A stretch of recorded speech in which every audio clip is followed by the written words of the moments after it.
Hola chicos, ¿cómo se encuentran? Vamos a retomar el tema que dejamos pendiente en la última clase presencial que tuvimos. Recordarán ustedes que estábamos hablando de la propiedad intelectual. Ya hicimos el análisis de la primera parte, que es lo referente a la propiedad industrial. Y en este momento pues vamos a retomar a partir de los derechos de autor, que es también una parte importante de la propiedad intelectual.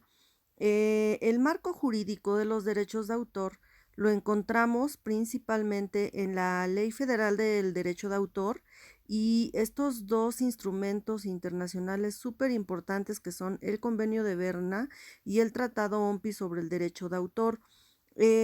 ¿Cómo es que nuestro derecho mexicano conceptualiza o le da un marco de referencia a estos derechos de autor? Bueno, las obras que están protegidas, como lo podemos ver aquí en la diapositiva, son literarias, musicales, ya sea con letra o sin letra, dramática, danza, pictórica, de dibujo, escultórica y de carácter plástico, caricatura, historieta, arquitectónica, cinematográfica, programas de radio, programas de cómputo, fotográfica, obras de arte aplicado que incluyen diseño gráfico o diseño textil, y también las obras de compilación, que son propiamente las colecciones como enciclopedias, antologías, etcétera. Todas estas obras son las que van a estar protegidas por derecho de autor. La protección que otorga este derecho de autor se le da a las obras desde el momento en que se hayan fijado en un soporte material.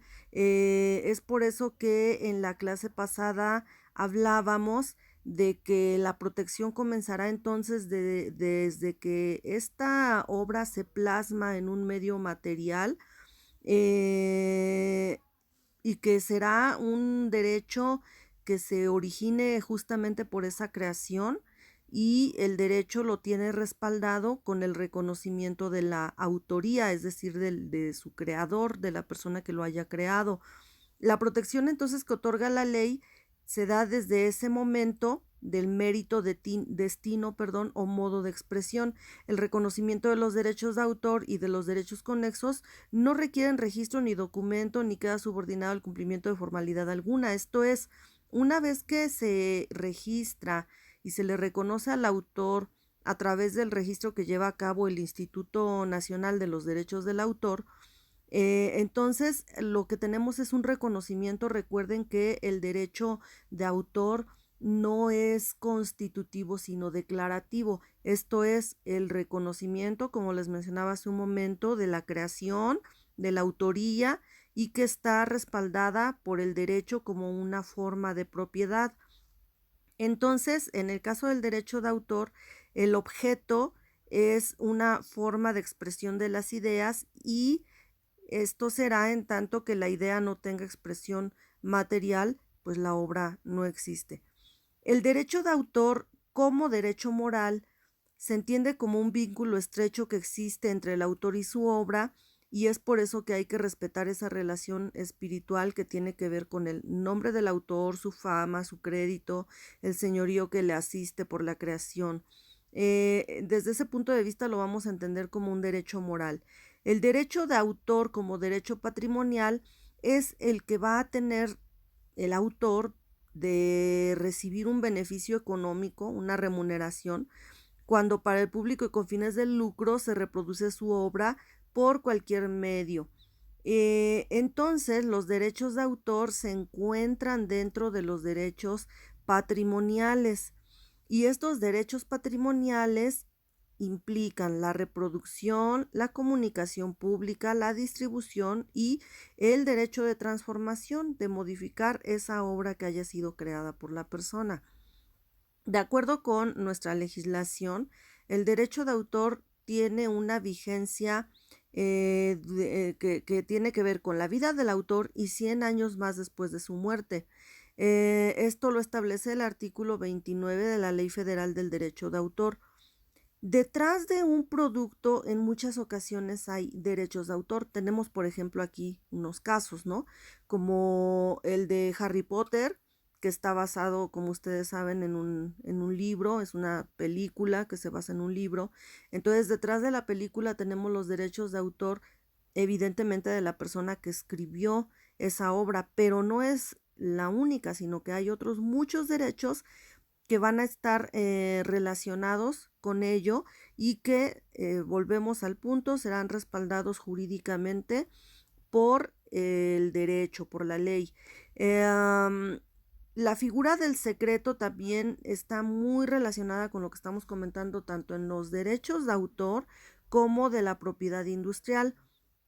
Está muy relacionada con estos dos aspectos, pero además la protección jurídica del secreto o la regulación jurídica, vamos a decirlo así, la encontramos en diferentes materias y también la encontramos en diferentes ordenamientos jurídicos, es lo que vamos a ver ahorita. En México, el secreto jurídico se forma con la figura del secreto profesional o bien con la tipificación del delito de revelación de secreto o con la reserva y confidencialidad de cierta información en manos de la administración pública. En este ámbito, pues ya ustedes saben que se encuentra también la relacionada a la regulación de transparencia y acceso a la información. En ocasiones estas regulaciones pues nos dan diferentes perspectivas y entran en colisión los derechos de acceso a la información, el derecho a la vida privada, etcétera, que se generan en torno al deber de informar del contribuyente, el secreto tributario y el deber de resguardo de la autoridad. La figura del secreto eh, se dice en su primera acepción que se aplica a las cosas cuyo conocimiento se guarda entre un reducido número de personas con cuidado de que no trascienda a otras personas. En contraste, o en derecho, el secreto es aquello que representa ese objeto, es decir, goza de protección jurídica del secreto. No son las cosas, sino el conocimiento sobre sus características, existencia, su posible utilización y su naturaleza. Es decir, el secreto, en cuanto a su protección jurídica, es una excepción al interés público. Sin embargo, se sostiene la tesis de que el interés privado nunca va a estar por encima del interés público. Hablando, por ejemplo, del secreto bancario, los autores dicen que esta es una institución que nace del derecho mercantil, originada en la preocupación de crear un ambiente de confianza en la relación banco-cliente y pertenece al ámbito del derecho privado. El secreto bancario tiene por objeto el conocimiento que resguarda respecto a los valores económicos del individuo o su riqueza material, bases del derecho privado. Sin embargo, por la complejidad de las labores que realizan estas instituciones y la necesidad de sus servicios en el sector público, de que en su momento invariablemente el secreto tenga injerencia en el derecho público. Por otra parte, el secreto fiscal o tributario es un derecho público y nace de la relación jurídica tributaria entre la autoridad y el contribuyente. En este caso también la autoridad tributaria tiene que guardar el secreto respecto de la situación del contribuyente. Tanto el secreto bancario como el tributario tienen información económica y patrimonial de los usuarios y el origen del resguardo es diferente en el secreto bancario y en el secreto fiscal, porque en una es, como ya habíamos dicho, relación de confianza entre el banco y los clientes, y en el otro es la obligación de los ciudadanos de contribuir con la hacienda pública, y la autoridad exactora y la autoridad fiscal también tiene la obligación de resguardar debidamente ese secreto. También está otra figura jurídica del secreto, que es el secreto profesional.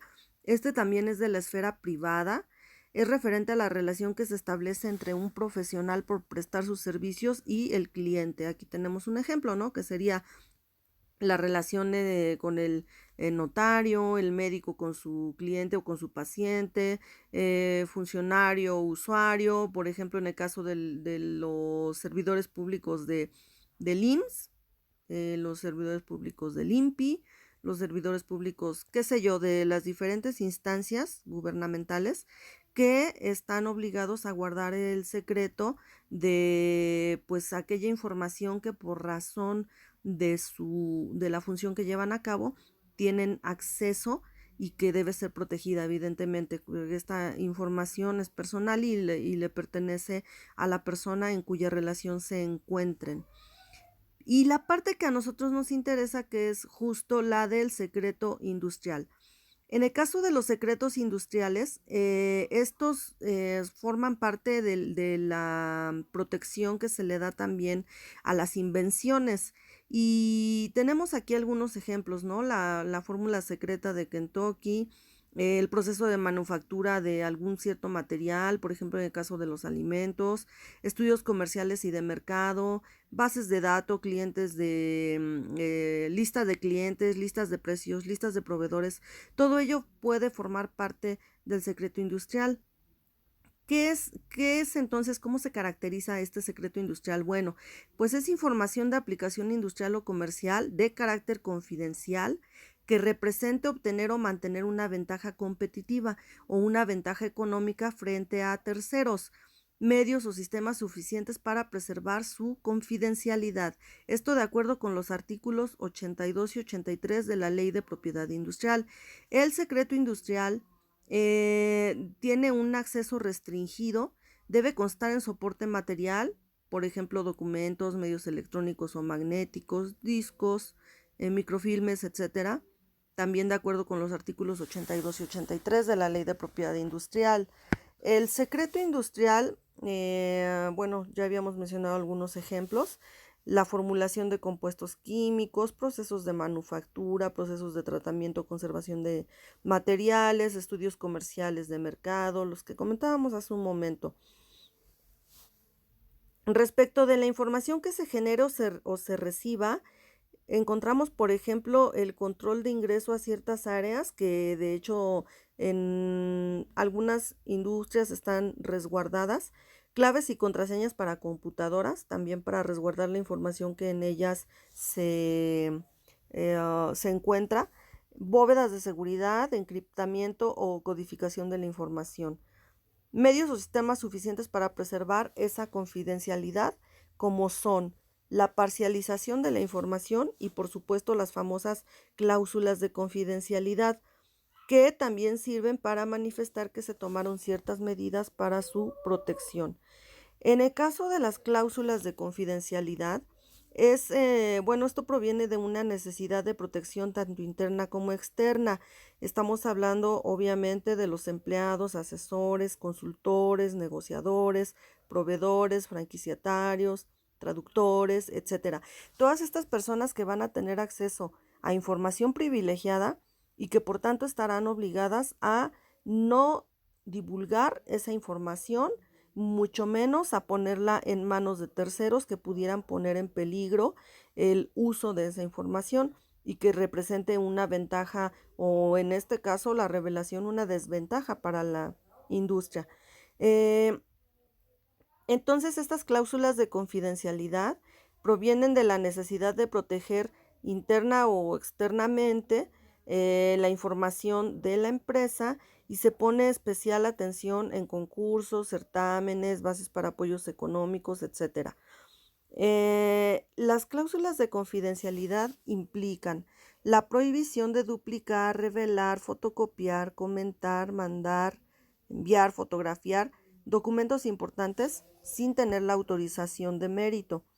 El contrato que contenga las cláusulas de confidencialidad debe, por supuesto, identificar en qué consiste el secreto, debe estar muy bien individualizado, y de la obligación que se tiene de preservar confidencialmente esa información, y además se deben señalar las penas en las que se va a incurrir en caso de que no se preserve el secreto, que concretamente pueden ser sanciones penales o civiles. En cada entrega de información se debe señalar qué es información confidencial y que se dé por enterado de que se recibe, quien recibe la información. El plazo de protección, mientras se conserve esa información confidencial con sus características como tal, cuando hablamos de cláusulas de confidencialidad, se va a acordar por las partes, obviamente dependiendo del tipo de secreto. También tenemos tipificado como un delito la revelación del secreto. En este caso, la ley establece que son delitos, y concretamente hablando de la revelación de secreto, revelar a un tercero un secreto industrial que se conozca con motivo de su trabajo, puesto, cargo, desempeño de su profesión, relación de negocios o en virtud del otorgamiento de una licencia para su uso sin consentimiento de la persona que guarde el secreto industrial, habiendo sido prevenido de su confidencialidad con el propósito de obtener un beneficio económico, ya sea para sí o para un tercero, o con el fin de causar un perjuicio a la persona que guarde el secreto. También está considerado como delito apoderarse de un secreto industrial sin derecho y sin consentimiento de la persona que lo guarde o de su usuario autorizado para usarlo o revelarlo a un tercero con el propósito de obtener un beneficio económico para sí o para el tercero, o con el fin de causar un perjuicio a la persona que guarde el secreto. Y por supuesto, y como consecuencia de esto también lo será, usar la información contenida en un secreto industrial que conozca por virtud de su trabajo, cargo o puesto, ejercicio de su profesión o relación de negocios, sin consentimiento de quien lo guarde o de su usuario no autorizado, o que le haya sido revelado por un tercero a sabiendas de que éste no contaba con el consentimiento de la persona que guarde el secreto industrial o su usuario autorizado. Estos delitos se persiguen por querella de parte y bueno, las penalidades varían de acuerdo con el código penal que lo sancione. Por el lado de la responsabilidad civil, la violación del secreto daría lugar a acciones de este corte civil por daños y perjuicios. La persona física o moral que contrata un trabajador que esté laborando o haya laborado un profesionista, asesor o consultor que preste sus servicios a otra persona con el fin de obtener secretos industriales, será responsable del pago de daños y perjuicios que se le ocasionen a esa persona, y también será responsable del pago de daños y perjuicios la persona física o moral que por cualquier medio lícito o ilícito obtenga la información que contiene un secreto industrial. Entonces, fíjense que es importante aquí resaltar que la comisión del delito de violación o revelación de secreto es por una parte penal, es decir, la sanción penal, y por el otro lado también se siguen teniendo expeditas las acciones civiles de reparación o indemnización de daños y perjuicios que se causen. Entonces, estas son dos vías que no se excluyen una a otra, y por la vía civil se pueden lograr estas indemnizaciones.